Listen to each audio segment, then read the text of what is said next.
بسم اللہ الرحمن الرحیم۔ السلام علیکم۔ حدیث نمبر 6، حضرت ابن عباس رضی اللہ عنہ سے روایت ہے کہ رسول اللہ صلی اللہ علیہ وآلہ وسلم سب لوگوں سے زیادہ سخی تھے، خصوصاً رمضان میں جب حضرت جبرائیل علیہ السلام سے آپ کی ملاقات ہوتی تو بہت سخاوت کرتے، اور حضرت جبرائیل علیہ السلام ماہ رمضان المبارک میں ہر رات آپ سے ملاقات کرتے اور آپ ان کے ساتھ قرآن مجید کا دور فرماتے۔ العرض رسول اللہ صلی اللہ علیہ وآلہ وسلم صدقہ کرنے میں کھلی تیز ہوا سے بھی زیادہ تیز رفتار ہوتے۔ فائدہ مدارسہ یہ ہے کہ حضرت جبرائیل علیہ السلام ماہ رمضان میں نازل شدہ قرآن پڑھتے اور رسول اللہ صلی اللہ علیہ وآلہ وسلم اسے سنتے، پھر رسول اللہ صلی اللہ علیہ وآلہ وسلم تلاوت فرماتے اور حضرت جبرائیل علیہ السلام اس کا سماع فرماتے، گویا باری باری قرآن مجید پڑھتے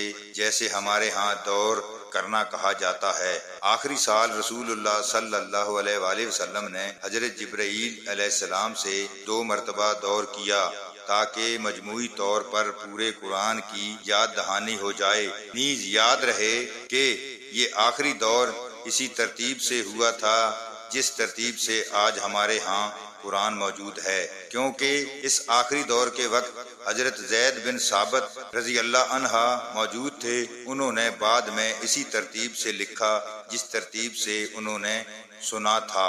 واضح رہے کہ حضرت ابی بن کعب رضی اللہ عنہ نے ترتیب نزولی کے مطابق قرآن جمع کیا تھا، اور حضرت عبداللہ بن مسعود رضی اللہ عنہ کی ترتیب ان کے علاوہ ہے۔